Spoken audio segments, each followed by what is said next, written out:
すみません、皆さん、こんにちは。ぬくいですね、今日。暑い。クーラーつけてるから、ちょっと寒いとか、暑いとか、いろいろ出てきたら、それの真ん中取りますんで、調整しますから。ようこそ、ここはラスト、初めての方、ちょっと手挙げてもらいます。はい、4名の方に、中心に説明します。で、ここはラストハウスっていうところです。で、普段はここで家族葬儀月に3回ぐらいかな。で、お葬式のお世話はね、年間何百もやってるんだけども、ここは月に3回ぐらいしか使ってへんので、こんな勉強会したり、で、今日は後半は毎月ですけれども、落語会しますので、楽しみにしてください。で、それ以外にね、結構料理教室したりとかね、で、いずれカラオケ大会なんかもしたいなと思って、一応道具揃えつつありますので、多分佐伯さんが歌ってくれると思いますので、はい、よろしく、はい、楽しいことやりますのでよろしくお願いします。で、エンディングとか就活とか言ってるけども、どっちかやったら亡くなる準備はなしにね、残りの人生をできる限り有意義に楽しくしようというような活動をここでしていきたいと思ってますので、毎月ここは半分勉強会で半分落語ねっていうようにいろんなことやっていきますので、皆さんにこれ、今日も持ってきてはらへんどうかも分かりませんけども、これ多分一人一つは持ってると思いますので、毎回これ持ってきてくださいね。で、いろんなものを整理するのにこう挟んでいきますから。で、今日の資料は今日の資料でまた挟んどってもらったらいいと思います。で、それ以外にここでいろんな相続とかお葬式だけはなしにいろんな相談もありますから、この会終わって言ってもらったら葬儀屋さんもいてるし、法律の専門家も毎回いますので、言うてもらったらこの後相談会もしますから、お時間ある限りは活用してください。以上です。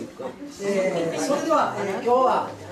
玄関整理、遺品整理言うけど、亡くなってからの整理よりも我々生きてる間にある程度整理していこうよっていう話、めちゃくちゃ面白い話をしっかり聞いてもらっていいと思います。ほんなら、八木さんの自己紹介ということでよろしいですか。はい、新聞にもたびたび出てくる方ですね。よろしくお願いします。はい。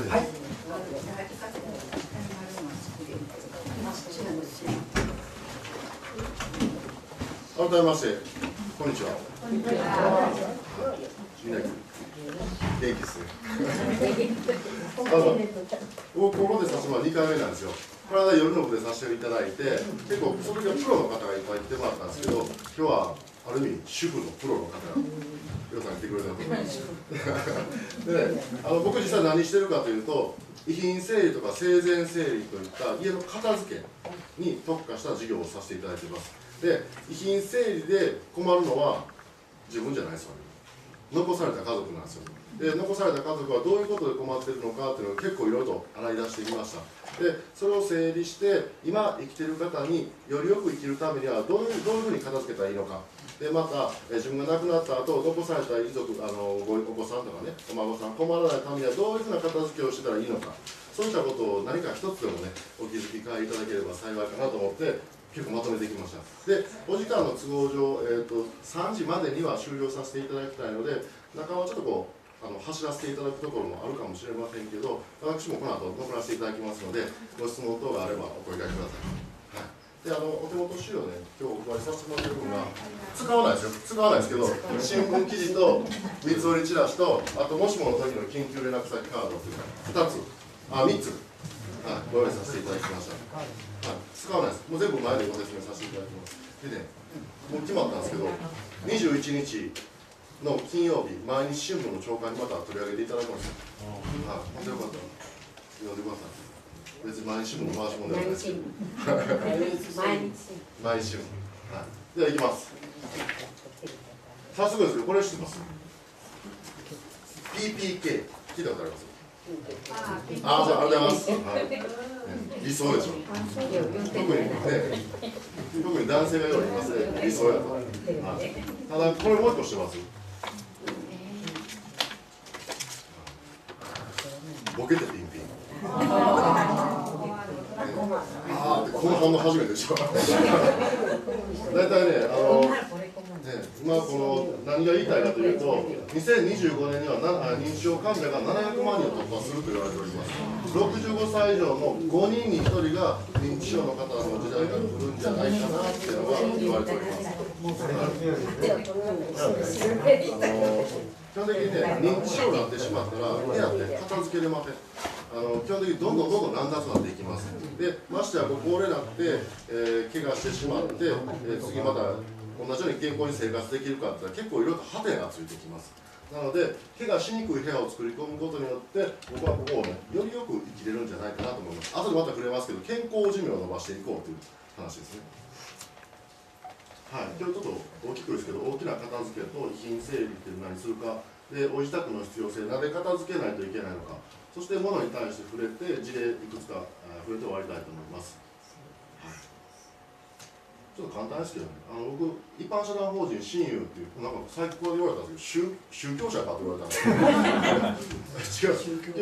宗教っぽいですね、はい、言われました。これね、心と心を結ぶお役に立ちたいなと思って、お片付けただけじゃなくて、いろんなことをね、結んでいきたいなと思って、この名前しました。で、もう一つ、実務として、三つのチラシに書いてるのが、株式会社スリーマインドという会社も作っております。で、その2つの会社を今、事業としてさせてもらってます。はい、これ、うちチビです。チビです。小4、小2になりました。はい、男2人。はい、では大きな片付けはこんなに大変というところで、実家の片付けとか家の片付けというのはすごいテーマになっております。いろいろとメディアもたくさん取り上げてきたんですけど、これ聞いたことあります。断捨離とか、老前整理、あと親の家の片付け、親方とか、結構メディアも取り上げてきましたけど、この中にね、書いてるのは、やっぱり残されたお子さんたちがみんな困ってるんですよ。家の片付けだけじゃなくて、そのもっと大きなもの、不動産どうしようとか、でそうしてお金の問題、相続で受けたものをどうしようとか、悩んでる中、僕はちょっと今回、ね、片付けだけスライド上げて持ってきました。あとでまた触れます。はい、で遺品整理とは、この定義がね、バシッと決まってましたね。遺品整理とは、個人の残した品、遺品を整理すること、遺品処理、遺品処分とも言うっていうのが、これウィキペディアに載ってました。これね、3、4年前、こんなことなかったです。遺品整理とはっていう定義がバシッと決まってなかったです。はい、ただ、これは、お母さんの、要は、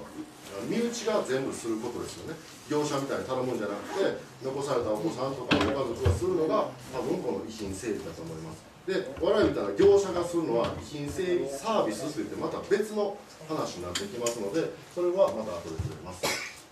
はい、では大きなお片付け。困ってる人ですね、遺品整理で困ってる人。まず1つ目、持ち家の売却を検討しているけども、荷物が大量で話が進まない。やっぱり持ち家であれば、家もう相続で受けたけど、その家、もうさすがに私らもいらんなと、もう売るか貸すか、あれはそれをお金に換える物件に変えるかとか、いろいろと考えてるんですけど、家の中に荷物、家財道具があれば、こういうこともやっぱり前に進みにくいですね。はい、なので、そろそろ片付けようかなというのが1つ。でもう1個、家の中に大きな仏壇があって、それが処理できず困ったというご相談もございます。仏壇の処分の仕方とか分かります？はい、分かります。はい、さすがです。簡単に言うと、全部こう捨ててねって言われて、やーと捨てるもんではないですね。お坊さんとかに来ていただいて、お魂抜きとか、お証明抜き、しっかりしていただいてから、であとはご位牌とか、神様のね、掛け軸とか取っていただいてから処理の手続き進めると。で、これを結構分からないんですよ。で、なんで遺品整理業者も分からない人いますね。なので、お客さんに、もういらない、ほっといてっていうお客さんを見てます。結構怖い。であとは、これですね、遺品整理の業者っていうのは結構今、すごい増えています。日経新聞の調査で、全国で6000社って言われてるんですね。で、その6000社のほとんどが都市部に集中してます。大阪市内とか、神戸市内とか、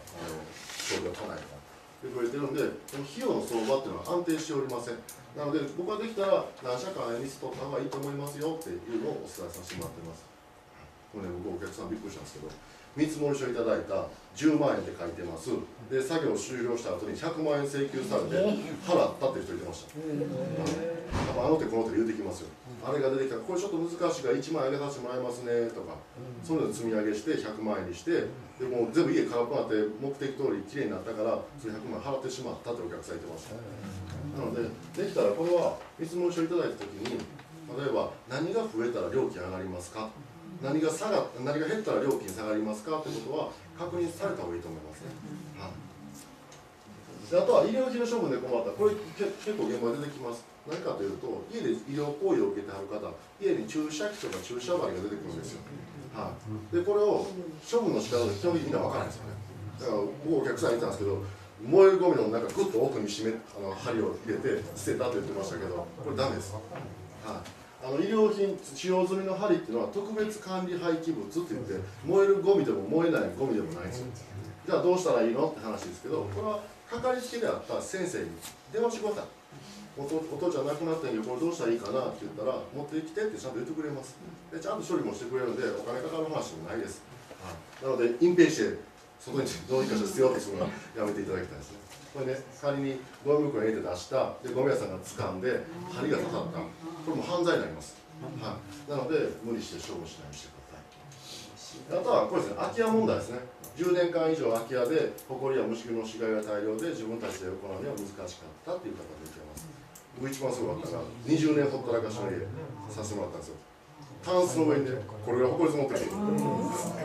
ーって吹かないんですよ。もうめくらなあかんぐらい。になってくると、やっぱなんか動かしたら虫出てくるで、雨漏りしてて床がなんかぐちゃぐちゃなってるみたいなので、片付けが難しいっていうのが言われています。空き家もずっと何もかもほったらかして税金だけ納めてるっていう結構多いですけど、できたらどうにかね、処分するとか売るとか貸すとか、そういうことも考えられてもいいかなと思います。今日いつもですけど、法律のプロの方いてますんで、空き家持ってる方ぜひ相談してきてください。はい、で生前整理、これね、生前整理の定義ないんですよ。どんだけ調べてもなかったんで、僕のお客さんの中でどういう人が多いかなっていうのを大きく分けると2パターンでした。でまず1つが、残された遺族が遺品整理で困ってしまうことのないように、生きてるうちから自分の遺品の整理をしておくっていうのが1つ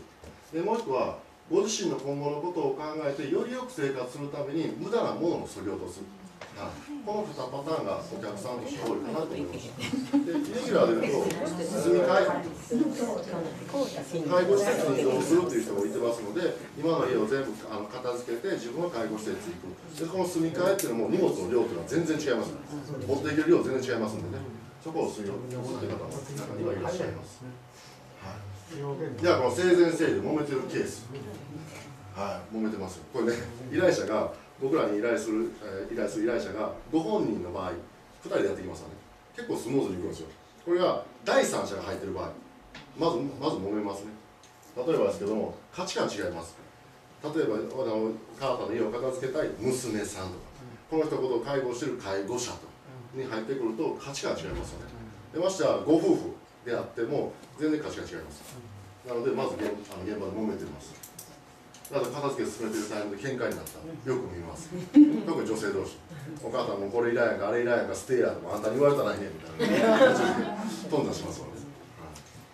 であとはこうですね、大事な方の荷物が自分の家の中にあったら思い出っていうのがついてきます。なので思いがついてくるとやっぱり前に行きにくいっていうのもよく見てきました。特に女性だとお着物とかお写真とかね、であとは趣味のもの、はい、そういうのがあるとやっぱりこう処分しにくいのが現状かなというところです。あとは兄弟がいてでも手伝ってくれないものが大量で自分たちが対応しきれないということで、よっしゃ生前整理やろうって思っても結構止まってます。はい、で夏は暑いから冬は寒いからじゃあいつすんのって話ですけど、今かなと今ちょうどですよね。はい、でね、これちょっとエッセイっていう雑誌、女性はよくご存知だと思うんですけど、すごい露骨なアンケートを作ったんですよ。あなたの実家は散らかってますかと。例えばお子さんみんな出てはりますわね。お子さんにどう思われてると思います？私の家。いや、うちは綺麗かなと思ったらしい。そうですよ。はい、85%。ほとんどのお子さん、出られたお子さんたちが、お父ちゃんお母ちゃんにはちょっと散らかってるんじゃないかというふうに思ってるというアンケートです。僕ちゃいますよ、エッセイですよ。で、エッセイがもう一個、実家に多いものは何ですかというアンケート。1位、衣類、2位、食器、3位、食費類。これはあながち本当かなと思います。で、実際に僕らが現場で見てきたのが写真、衣類。はい。大体黒でもこんな感じですよ。これでもまだ少ない方ですよ。で、この人は、あれでした。部屋に干して、で、干した服をここにキッチン、要はリビングにポンと置いた。で、ちょっと体も不自由だったんで、そこで畳むのめんどくさくなって、そこから来て出かけるみたいな。そんな生活をされてました。で、もう一個ね、これです。お着物。お着物処分しにくいですよね。でましてや次のお子さんの代もっと着物着ません。でましてやお母ちゃんとおばあちゃんの荷物お着物ってなったらそのお孫さん処分する皆さん以上に苦しいと思います。で今ね着物も値段つきにくいですね。買った時200万したんだよで買った時50万したんだよってお孫さんは聞いてるんですよ。だからお孫さんたちはほんならこのタンス2皿あったら2000万ぐらいになりますよねっていう人も中にはいてましたけど今は正直値段つきにくいですね。だから今着物をねリメイクして小物に変えるとかで自分で裁縫してタペストリーにするとかでそういうふうに工夫して捨てずにまた違う形にして持ってはるっていう人もよさいてはりますね。だから工夫していただきたいなと思います。で2位食器。食器大変ですよ。大体こう食器じゃなくて2つぐらいあるでしょ。1個じゃないですよね。2つぐらいあると思うんですよ。でこの人はすごいですね。もう食器コレクターでしょ。でもねこれすごいですよ。全部出したらこんなぐらいあるんですよ。食器ってね、ご自身の家、イメージこれ何パーセントぐらい使ってると思います？一応、統計では30%って言われてるんですよ。でも、うちに置き換えると20%ぐらいかなって思うんですけど、意外と使ってないと。で、なんかいただいたのは箱から出してない食器とか、で、食器なら上置いてるでしょ。だからですので、できたらこの食器っていうのはちょっとずつ減らしておくっていうのがポイントかなと思います。一気にやろうと思ったら重たいし割れるし怪我するしで市によってはいっぱい出したらあかんしっていうのがあるんですよ。僕らは住んで今西宮市住んでるんですけど西宮市は1点出せないです。なのでちょっとずつしか出せないんでできたらこれはもう元気な間にちょっともう使わないものは外出そうかなとか譲ろうかなとかバーガーに出そうかなといろんな選択肢があると思うので家から卒業していただくっていうのもポイントかなと思います。はい、で3位食品。はい、これレトルト食品。要素出てきますよ。レトルト食品がちょっと立ち悪いのが買ったことを買い忘れるんですね。であとは賞味期限が分かりにくい。なのでその上にまた置いてしまって悪循環こういうふうになってしまう。でもう一個これ分かります？これ。梅酒あるでしょ。お客さんがいるって言ったものは僕はちゃんとしておきます。で、僕が必要いらないって言ったものはゴミ屋さんに出せるようにね分別していかなあかんですよ。部屋の中で分別していきます。いきますよ。プラスチックですよね。瓶ですよね。生ゴミ。で液体関係っていうのはゴミ屋さん基本的に持っててくれるし少ないです。なのでこの梅酒の瓶1つで4分類。一番すごかったら1軒から100本出てきたんですよ。すごいでしょ。2人がかりですよ。2人がかりで半日で全部分けていくんですよ。分別していかない。梅酒はね子供が20歳になったらもうもうそう思ってるので子供何歳やねんみたいな話ですけどできたらねこれもアドバイスして差し上げるとしたらもう飲んでください。もう飲んで減らしていただくしかないかなと思います。で、あと出てくるこれ3とか。ある程度年代、戦後すぐぐらいの家とかだったら、これ3とかよう出てきますね。で、蓋開けてもカチカチ使えません。もう使えなかったらもう処分していただくっていうのも、ポイントかなと思います。でもっとね、時間を片付けにかかった時間はというアンケートがありました。で、お父さんお母さんの家そろそろ片付けようかって言って取り掛かって、どれぐらいで終わったかなというと、3ヶ月未満に終わった人、これ優秀ですね。でここから半分っていうのは半分近くはやっぱり3ヶ月以上かかっております。で実際僕もそうですけどで片付ける人っていうのは基本的に現役の人が多いですね。ご自身も仕事してたり定年になってもまだすることがあったりっていうので月から金は予定があって土日だけ行って片付けて帰る。でまた次1週間経った土日で片付けて帰る。なんか土日も予定入ったってなったらどんどんこう後手になってしまって3ヶ月以上かかってしまうんじゃないかなっていうのを感じます。で実際にこれだけの一軒家になってきたらすごい量が出てきますのでこれだけの荷物をじゃあ残されたお子さんたちだけで片付けようと思ったらやっぱり前が進みにくいですね。ちょっと事例ですね。2DK、この間取り結構僕らご相談として多いです。で写真の収めるところなん普通ですね、一見。普通に生活されてて、ただこれも、そうです。で、タンスから出さなあかんですよ。衣類はもちろんタンスごと出せないんで。で、それを全部分別していくと、45リットルで約120個分ぐらい袋。で、2トントラックで運ぶと、約2台半分ぐらいの量は平均して出てくるかなと思いますね。結構量あるでしょ。次、一軒家。3LDK、もう 4LDK ぐらいですね。で、写真を収めると皆さんきれいに生活されている方が大半です。ただこれも同じように置き換えると、優に255台ます。で、2トントラックで運ぶと約5台分ぐらいの量が出てきます。これちょっと分かりにくいですけどね、ここに家があって、ここ駐車場なんですよ。駐車場に車1台半ぐらい止めれるスペースで、これを家の中で分別して外に出して、5回回収来てもらうみたいな。で、なったら、やっぱり自分らお子さんたちだけでやろうと思ったら、すごい難しいかなというのは感じました。なので、財産とか預貯金、家でこう有価証券、そういったものを残されたお子さんに準備しておくってすごい素敵なことやし、いいと思うんですよ。うちなんか一銭も相続なかったですから。はい、ただ、悲しいから、その大事なお子さんたちに、この片付けも託さなあかんって話ですよ。はい、なので、できたら、元気な間にちょっとずつこう減らしておくっていうのも必要かなと、私は感じました。はい、あとは片付け必要なタイミングですけど、さっきも触れましたね、施設に移動するっていうタイミングでまず解き起こす。でもう一個は遺品整理、やっぱこれある程度全部終わってからなんですよ。お葬儀も終わって、納骨も終わって、相続もある程度準備して、で気持ちの整理が済んでから、じゃあ片付けようかなっていう人が多いかなと思います。賃貸住宅やったら、ある程度無駄な家賃払いたくないんで、月内、今月中にとか言うけど、一軒家の場合は、ある程度自分の気持ちの整理が済んでからかかる方が多いです。例えばですけど、49日。まず1回目のターニングポイント。で、2回目が1回忌、次3回忌。で、3回忌次で片付ける方、多分もう一生片付ける。そんな感じかなと思います。ですけど、これもね、業者に頼んでしまったらお金のかかる話なので、介護が必要になってからでは片付けれません。なので、この元気な間にちょっとずつこう整理しておくっていうのが最重要かなというところでございます。はい。あとね、就活って皆さんもう勉強したのでご存知だと思いますけど、これね、朝日新聞の調査だったんですよ。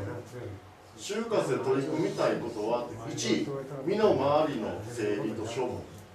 2位、延命治療の意思表示。3位、臓器提供。で、お葬儀やお墓の意思表示。遺言書。死を知らせたい人のリスト作り、これ結構重要かなと思いますね。僕ももしもの時の緊急連絡先カードって、今日ちょっとね、枚数20何枚しかなかったんで、持ってこれへんかったんですけど、中見ていただいたらね、また後で見てください。自分の情報と右に、自分が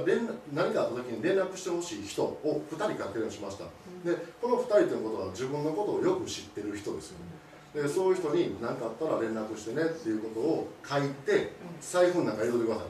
そしたら、自分で外でこけるでしょ、頭って気を失ってるでしょ、救急隊員はどこを見るかって言ったら、財布の中見るんですよ。どこの誰かをまず確認します。で、どこの誰かは分かったけど、じゃあ次、この人がこういう状態であることを誰に知らしたらいいかっていうことが、やっぱりこう丁寧にね、残しておくことによってスムーズにいきます。はい、できたらこれちょっと大げさですけど、そういう方に何かあったら誰か連絡してねとかいうのを日常会話とかで言ってもいいかなと思いますね。はい、でもう一個ね、これは国境なき医師団が調べたんですけど、パートナーと一緒に行いたい就活で、1位もこれは片付けでしたね。一番取り組みやすいけど、なかなか前に進まないという話かな。これね、なんか記事読んだんですけど、面白かったんですよ。ご主人の定年をターニングポイントに、じゃあまずご主人の荷物から片付けていこうかって取り掛かってる人もいてると思うんですよ。例えばサラリーマンでスーツ20着ぐらいあると。だけどもう定年者はスーツ着ることないよねって、大事なものだけにしとこうよとか、会社のものは整理していこうよっていうので取り掛かるっていう人もいてましたね。はい、で、あと簡単なようで前にするっていうのはそんなことかなと思います。はい、ではお片付けサービス。これね、さっきの遺品整理と違って、このサービスっていうのは、個人が生前に使っていたものをご遺族の代わりに形見と処分品に分けて、形見をちゃんと遺族の元に届ける。で、処分品は責任を持って処分するっていうのが、この業者に課せられた課題だと思います。で、このお行儀の悪い業者も中にはいてます。例えばお願いした、だけど作業危ないから、もう入らんといてとか立ち会いできひんよとかいう業者もあるみたいです。なのでこれ絶対ぜひとももし作業依頼するのであれば立ち会っていただきたいなと思います。それ立ち会わせてくれない業者はもう業者選びからも外していただくっていうのがいいかなと。じゃあ事前に立ち会いできるかどうか聞かないといけないですよね。蓋開けてダメですよって言われたら。もうよく聞きますよ。で危ないから出るとけでそこ追ってみたいなもうあるみたいです。なのでこれができたら立ち会いますかって当たり前ですよって話です僕からしたら。それをできないっていう業者もあるみたいです。何するかってこの方は仕分けしていきます。いるものいらないもの供養が必要なもの買い取れるもの譲れるものリユースできるものいっぱいありますけどこれを部屋の中で分けて梱包して外に出して掃除して不要品を処分すると。でこの不要品を処分するところまでお手伝いしてくれるところもあれば不要品は自分で処分してくださいねっていう業者もあります、はい、どことは言いませんけどそういう大手さんの会社もありました。でこの不要品処分するにあたってどうするかというと一般家庭から出るものは原則一般廃棄物で処分してねっていうことを環境省が言ってます。なのでこれを産業廃棄物で処分するとか要は業者さんが勝手にどっかに持っていくっていうのは基本的にできないんですよ本当はね。でもこれをする業者も中にはいてあります。いろんなルールがあるんですよ。でそれはどうやって処分するんですかぐらい聞いてもいいかもしれないですね。それをなんかいやいやいやあれはこうやってこうやってでなんか言い訳いっぱいするところはちょっと怪しいなと思った方がいいです。なんでかというと不法投棄問題。ご自身の大事な荷物を業者が勝手に持っていったそこら中で捨てられとったでその中に個人情報があったら警察から連絡ありますよ。なのでどうやって処分するんですかぐらいは聞いてもいいかなと思います。これ一番ですよね。皆さん知りたいところです。料金の算出方法これ意外と簡単なようで意外と誰も言わないですよ。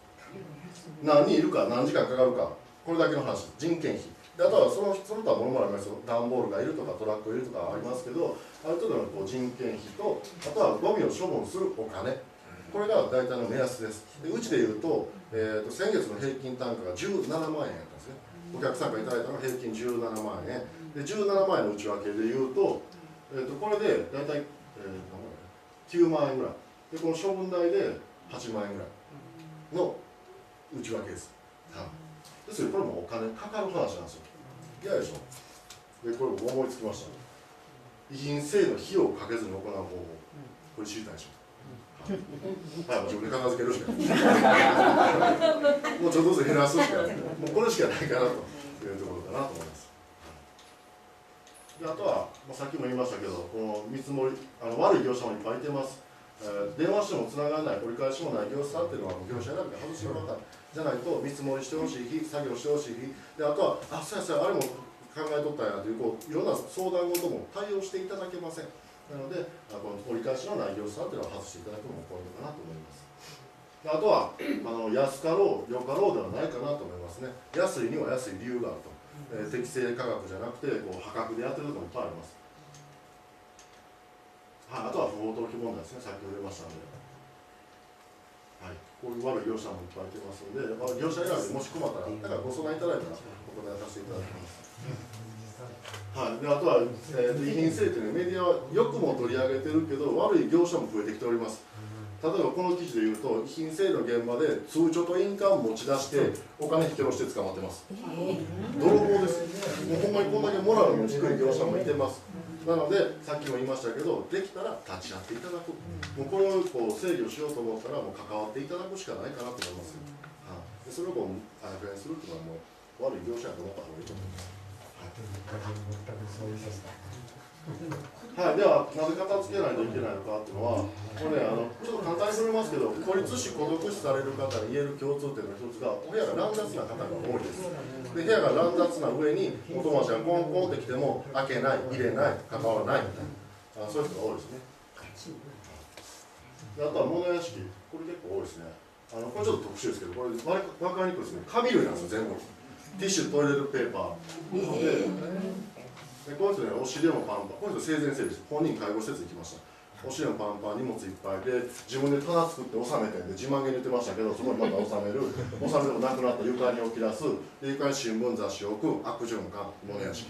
でこれはちょっと極論ですけど結構ね紙類を大量に持ってる人って多いです。で大体皆さんおっしゃるんですけど安いから買っとってんとかで私オイルショック経験してんとか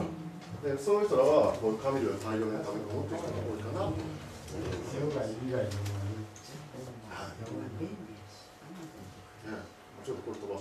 であとは家庭内の不良の事故死っていうのはすごい増えてきてます。これ交通事故死7499件に対して家庭内事故死が13240、これ何の数字かと申しますと65歳以上の方なんですね。僕もね、事故死イコールなんか外のイメージがすごいあったんですけど、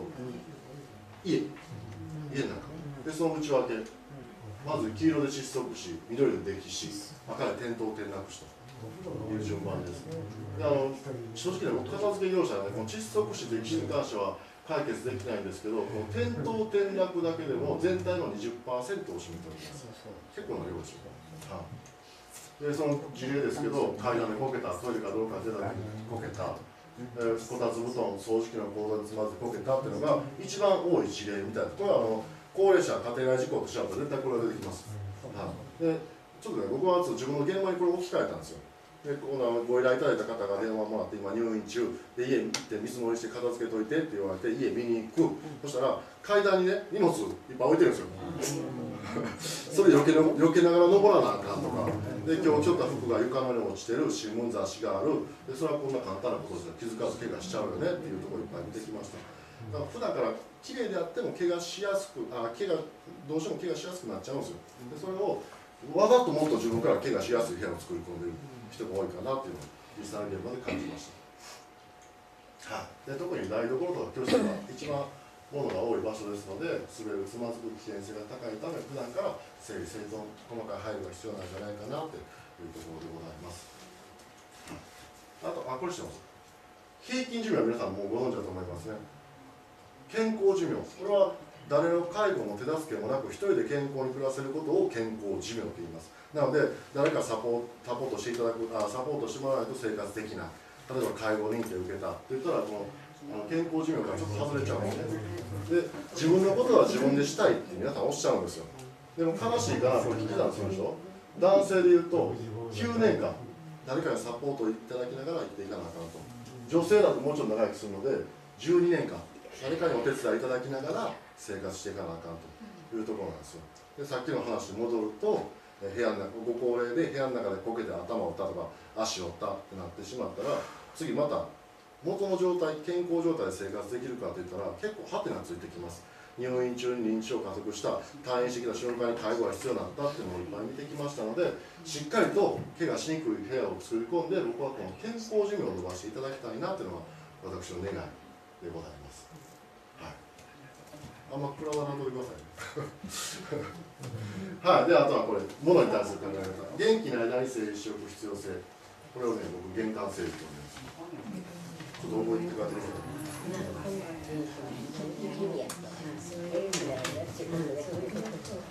玄関ちゃいますよ。元気な間。はい。でまず物が増えてしまう原因。本当に生活の中で必要なものを部屋の中に招けることは全然いいと思うんですね。ただ本当に必要じゃないものも招き入れてしまってませんかということをなんか一つ自分に置き換えて考えていただきたいと思います。まず一つ目、所有欲が働いてしまう。これは周りの人が持っているからなどの横並び意識が所有欲を働かせると言われております。本当に欲しいものを買う行動がちょっとずれちゃってますね。であとは流行りにとらわれてしまう。流行りで買ったものは非常にサイクル短いです。すぐに使わなくなります。なんか箱から開けずにそのまんまっていっぱい見てきました。あとは3つ目、お得感に弱い。これは福袋や整理品の購入、買い物という行為を通じてお得感を味わうことが真の目的になってしまっていると。ですので、本当に欲しいものを買う行動から若干ずれて、ものをやっぱり家に招き入れてしまってるんですね。特に100均行って、ほんまはボールペン1個しか買うつもりなかったのに気がついたらカゴいっぱいある。あとはスーパーとかショッピングモールとか百貨店っていうのはちゃんと手に取ってもらう努力をしてます。なので本当に欲しいものを買う動線上に誰かが買いそうなものをいっぱい並べてます。あの手この手で。なのでこういうことにこう負けずに、あんまりいらんものを招き入れてほしくないなと思います。はい。で次に部屋に物を招き入れちゃいました。次それを外に出せない原因を感じました。持ってきました。まず一つ、迷信を気にしている。こういうもの、顔がついてるとか人型のもの、これはやっぱ魂が宿ると言われて、なかなか外に出せないという人が多いかなと思います。あとは物に対する教育、これ僕らめっちゃ言われますよ。こうやってこれ置いときましょうねって、これ処分しましょうねって一緒にやっていくんですけど、みんな言わない、もったいない、っていうので、壊れていないと捨てれない、血管がないから捨てれない、汚れてないから捨てれないと結構おっしゃいます。だから最近いつ使いましたって僕聞くんですよ。だからいや10年ぐらい使ってへんかな次いつ使いますって聞いたら、いや分からへん、でももったいないしっていうふうにもう置いてかれる方が多いです。いつまでも物減らない。でもう一個、小さいものほど捨てにくいと言われてますね。これ物の考え方です。例えば、何も入ってない大きなタンス、畳1畳分ぐらいある大きなタンス、衣類も靴下も何も入ってないです。これも一つで、僕の持ってるこう小さいリモコン、これも同じ一つとして考えますね。物の量なんで一つとして考えたときに、じゃあ今日ヤギがなんか1個だけタダで持って帰ってあげるわって言ったらどっち頼みます？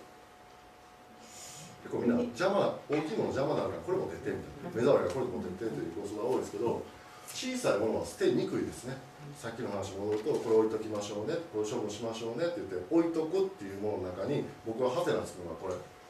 女性のね、片方のピアス置いとくっていう、これがおばあちゃんが考えたんですけど、右と左違うやつつけるのが可愛いやんかって言ってたんですけど、ほんまですか？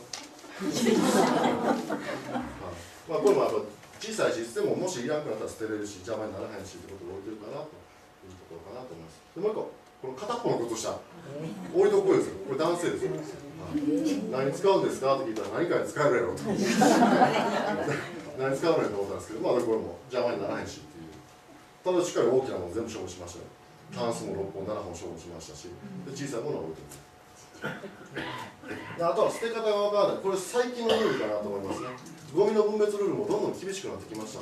プラスチック以外にその他プラとか小型家電とかいろいろ細かくなってきたんで、捨て方が分からずにもうそのまま家に置いてるっていう人が多いかなと思います。で特に男性の一人暮らしで何十年一人暮らしの家とかあったら古い家電がいっぱい出てきます。壊れた炊飯器とかカセットデッキとかテレビとか、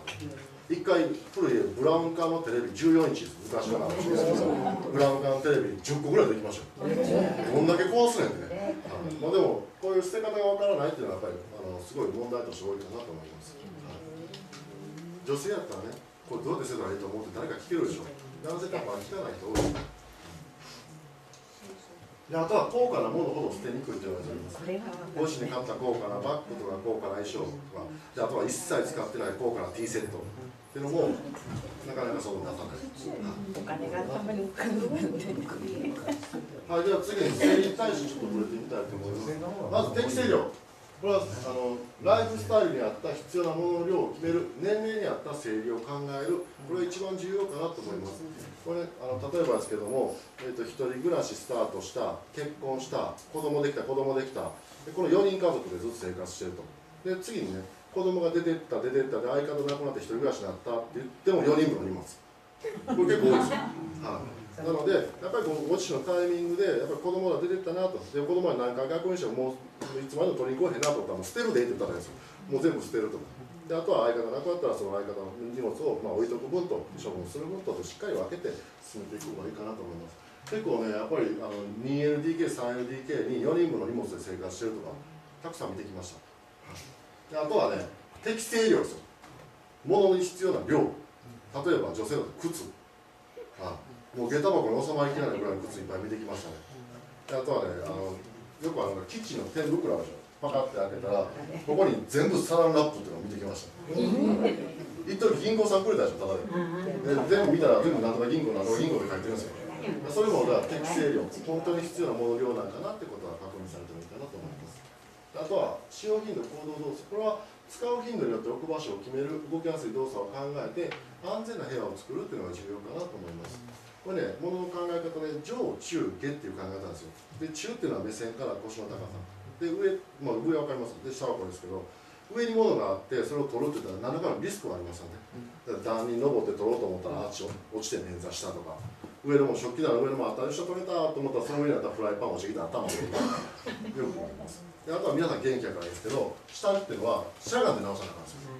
てことは、足腰に負担かかってきます。なので、よく使うものを、今元気な間にね、こう目線から腰の高さに収めてしまう。こうやってすぐ取れるように。で、下っていうのは、もうちょっと少なくする。で、上はもうやめた方がいいですね。で、屋根裏部屋とか天袋とかでも何十年触ってないってなったら、それもちょっと息子に来てもらって、もう片付けてても全部いらんから空っぽにしといてって言ってもいいかなと思いますね。結構意外と出てきます。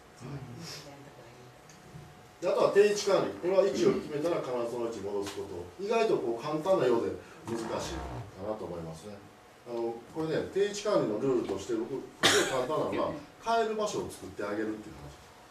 うちで言うとね、さっきの言いました、チビが小4、小2なんですよ。家帰ってリビング座って第一声目がテレビのリモコンどこ行ったんやという話して、あ、そうかと思って、エアコンのリモコンってなくならないんですよ。帰る場所かけるところあるでしょ。で、テレビのリモコンは帰る場所なかったんで、今日はテレビの前ある、今日はリビング、テーブルの上ある、今日はソファーの上にあるみたいな、毎日あるとか違うんですよ。だからこれも帰る場所を作ってあげて、テレビのリモコン入れってこう貼って置いとったら、もうなくならなくなりました。だからこの定位置管理っていうのは、帰る場所を作ってあげるっていうのがポイントかなと思います。意外と簡単なけど難しい。あとは片付けのメリット、まず掃除が楽になります。であとは動線が確保されて動きやすくなって、怪我もしにくくなるんじゃないかなと。あとはこれですね、物を探す時間が短縮されます。大体皆さん人生の半分物を探してるんですよ。であとはこれ大事ですね。朝起きてうわベランダ片付けなとかうわここ片付けなっていうそのストレスがなくなります。であとはこれですね、招き入れることができなかった部屋に人を呼べる、僕は生きる気力が向上するんじゃないかなと思います。特に女性同士だと、じゃあほな予定より早く終わったからちょっとあんたんちってお茶しようよと。でむしろあかん散らかってるからっていうでしょこれをいつでもきれいな状態にしてお友達来ていただいて、そこで楽しい会話をしていただくことで僕はどんどん生きる気力が向上するんじゃないかなと思います。散らかってる家だと人呼びません。はい、なので普段から片付けておくっていうのがポイントかなというところでございます。はい、ではあと生前整理のポイント、まず一気にやらないでください。毎日15分とか大好きなこの曲が終わるまでとか、なんかご自身で簡単なルールを作っていただきたいなと思います。であとは完璧は目指さない、これ疲れます。であと家族のものは無駄に片付けないでください。だってこうね、片付けセミナー終わって家帰ったら自分のものよりパパのものが気になるんですよ。でもう人のものが気になってね、人のものが片付け出すって、これ揉めますね。であとは片付ける前に収納グッズ買わないでください。大体よっしゃ片付けようと言って先にホームセンター行ったり100均行ったりするんですよ。でこの収納グッズっていうのは必要に応じたタイミングで買っていただきたいなと思います。あとはこれね、僕らもよく使います。いらないってこう両極端になってしまうと、なかなかこういらないボックスに入らないんですよ。やっぱり物を捨てて後悔したことって皆さんあると思うんで、その間に保留っていうのを作ってください。いらないの間にこう保留ボックス。だから片付け結構スムーズにいきます。ただ保留もいつまでも保留して開けません。ルール作ってください。ものであればこの段ボールにこう入り口の中1年間開けなければ捨てるとか、衣類であればワンシーズン着なければ譲るとか、なんかそういうルールを作って進めていただきたいなと思います。はい、僕らも結構これしたら保留ボックスばっかりなんですけどね、お客さんはい、であとは生前整理。これねちょっと考えたんですけど、どういう人が依頼するのかっていうのを、何パターンかあるなと思いました。まずね、自分のことは自分でやりたいんだろう。だから一生懸命進めてるけど、やっぱり子供とかもみんな遠方に住んでるから、そのため片付けのためだけに来てって言って声かけにくいと。なのでしんどいとこだけ業さん手伝ってねっていう人も中にいるかなと思います。であとはこういったさっきの話ですね、その相続の準備をしているところでやっぱりこう片付けもちょっとずつ進めておきたいなっていう方で、あとはお一人様。お一人様って聞いたことあります？お一人様って、お一人生活してて本当に何ももう私お一人様なのって結構よく言わはるんですけど、要は子供もいなくて天涯孤独なんだよっていう人もいるんですけど、このお一人様もね、僕何パターンかあるなと思ったんですよ。私お一人様なのっていう人で、ちょっとね、これも3つありました。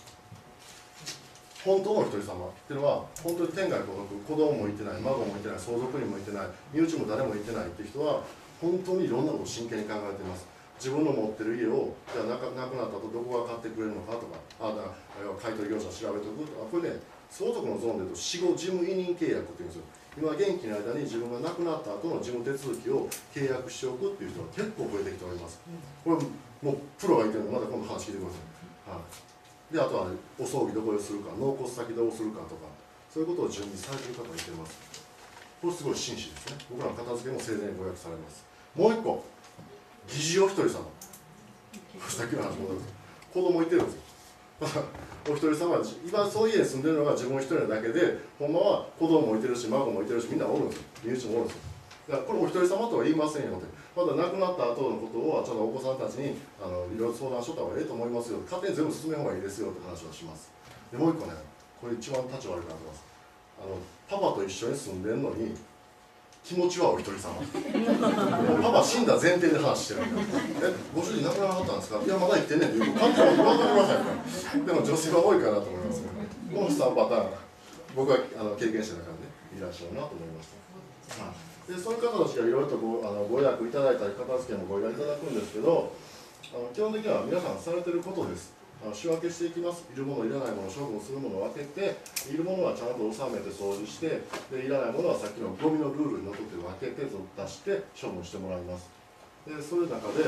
僕らね同じものをちょっと次事例いきますね同じものを大量に持ってる方たちをコレクターって呼んでます、すごいでしょ市営住宅一人暮らしベランダバーンって全部ハンガーみたいなで洗剤関係で割り箸これまで可愛い方ですねもっと持ってますよ一人暮らし、あとは新聞男性は本ですね書籍関係持ってる方多いかなと思います一番すごかったのが男性一人暮らしほんまのお一人様だったんです男性一人暮らしで一軒家に4トントラック1台分の本移動図書館が多いですよもう片付けだけでスタッフみんな腰をもう折れそうになりました、でね本は捨てにくいです僕も好きなんで気持ちが分かりますなので一気にやろうと思ったら大変なんでできたらもう今必要なものだけ収めてあとは売るとか貸すとかなんかしちゃった方がいいと思います貸したらあかんですね譲るとかしちゃった方がいいと思います、あとはゴミ屋敷これねゴミ屋敷になっている方はお部屋が乱雑な方っていうのは基本的に男性が多いかなと思うんですけどこれすごいですよ40代女性なんでって聞くんですよなんでこんな状態になったんですかって聞いたらでここまで積み上げてましたトイレまでトイレもひどかったですでなん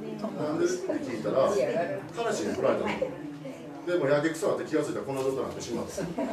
たで次にこの人はまた片付けようと思ったっていうのがポイントです考える女性は分かるんですけどね分かりますなんでかそれありがとうございます好きな人できたんですよ彼氏できたんですまだ片付けようと思いますねでもそやけどもうここまで行ってしまったら自分一人でできひんってことで管理会社に相談されて僕らご紹介いただきましたでやっぱりねこうさっきの話戻るけどやっぱお友達招きようと思ったら片付けますで片付けると次また人呼びたくなりますで僕はなんでこれ聞くかというとリバウンドしてほしくないんですよせっかく片付けてよりよく言っていただいて次リバウンドしてほしくないのでできたらもうこの状態をキープできるようにしてくださいねということをお話しして帰りました僕はもう何十年も10年ぐらいあってるのか分からないですけどこういう方もいてますであとは同じような事例で次男性なんこれちょっと分かりにくいんですけど文化住宅昔のなんか1階と2階に分かれてみたいな文化住宅でそこで生活したのが80代の男性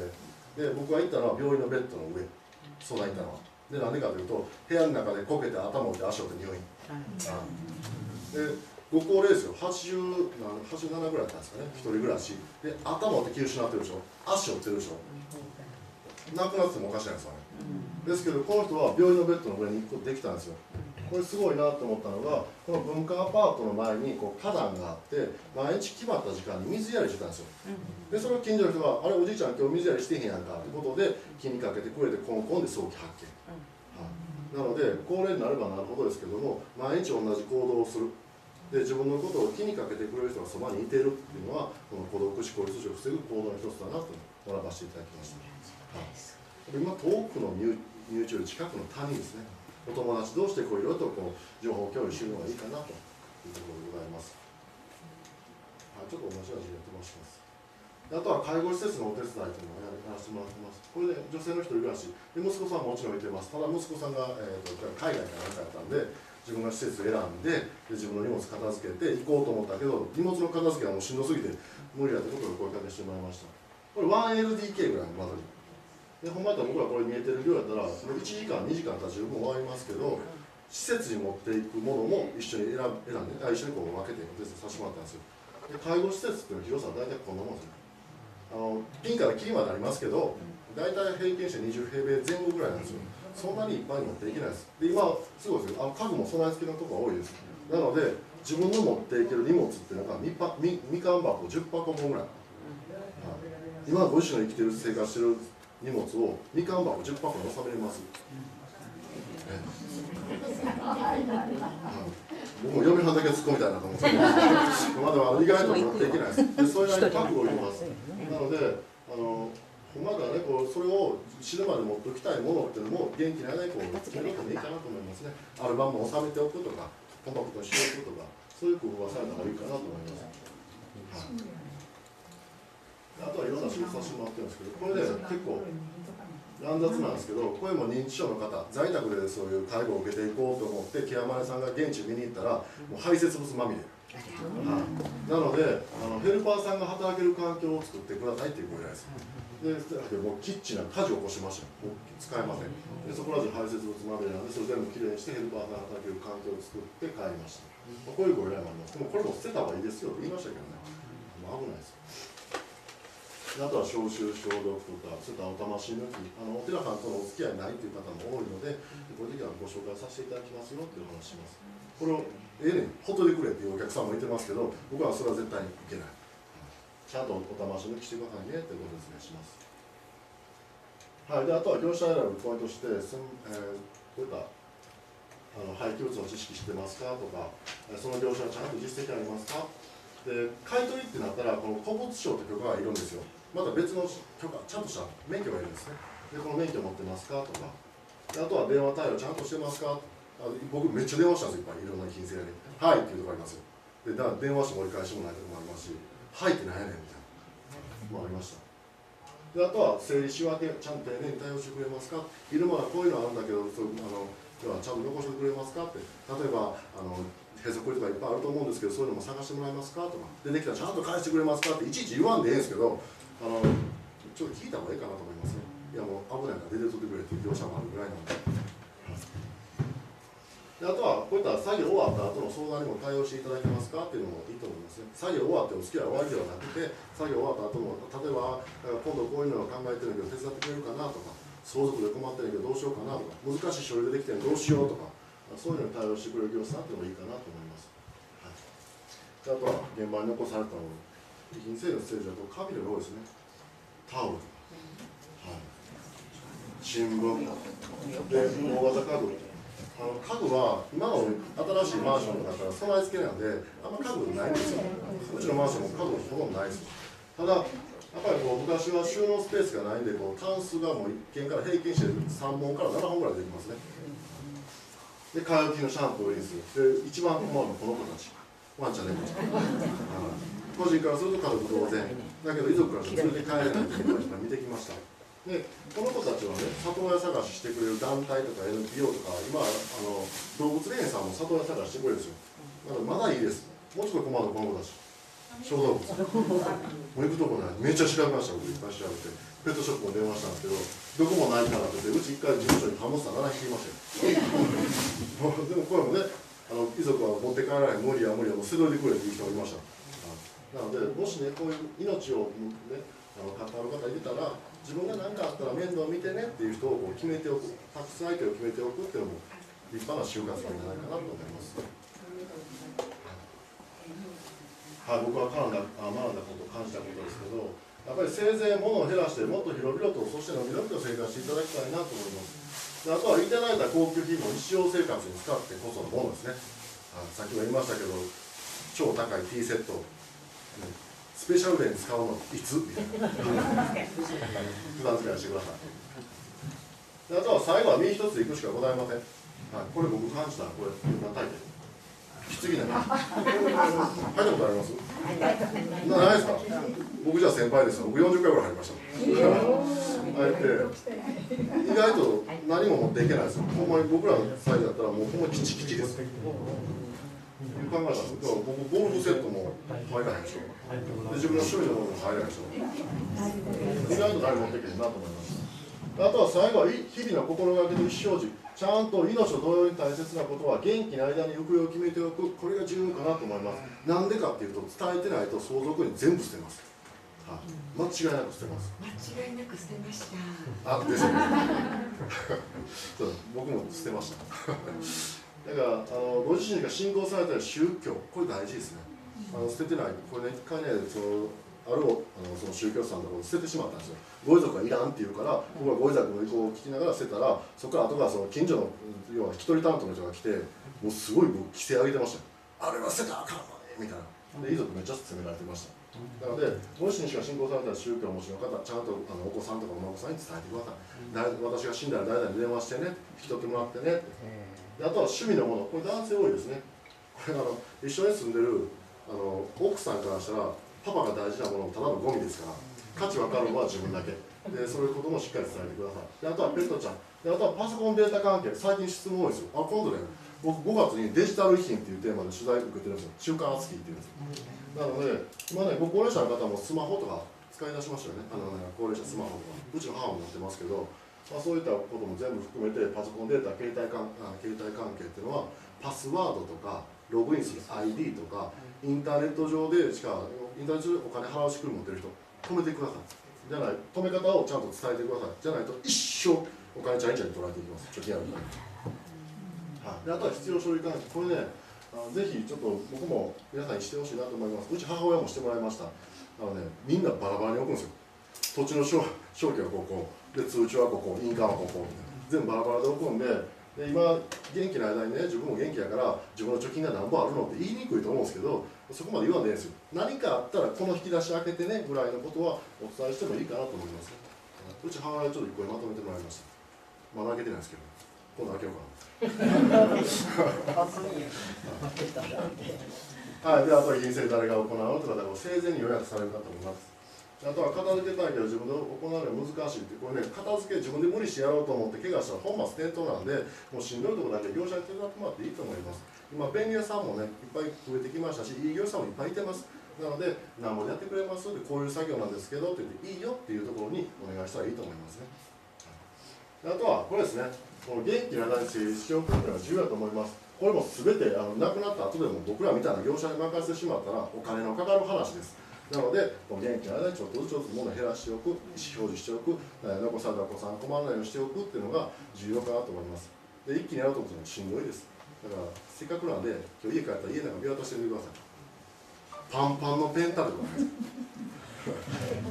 いただいたもの箱から出してないタオルとか。そんな簡単なところからでいいと思いますので、ちょっとずつ片付けを進めていただいて、片付けをストレスに感じる前に楽しみにシフトしていただければ幸いかなと思います。はい、ちょっと駆け足になりましたけれども、私の話は以上でございます。ありがとうございました。はい、ありがとうございました。どないみんなやったらあかんな、やっぱり。でね、僕ちょっと話変わるけど、こう見ても高校球児でね、50年ほど前の話だけど、その当時野球やってた時の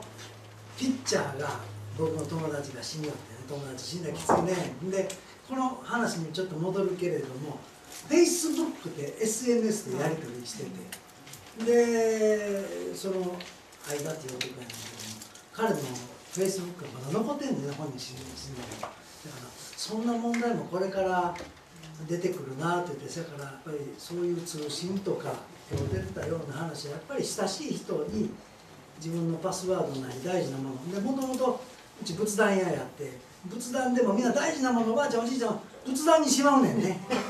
泥棒さんもよう知ってるんですわ。大体仏壇の引き出し一番に開けるからね。だからそんなところ隠してもあかんしいうことで、それは工夫がやっぱ専門家に聞いたらいろんな工夫があるから、やっぱり親しい人にここにあるよっていう今ちょっと話出てる大事だなと思います。みんなお金持ってあるからね。はい。もう一度拍手。はい。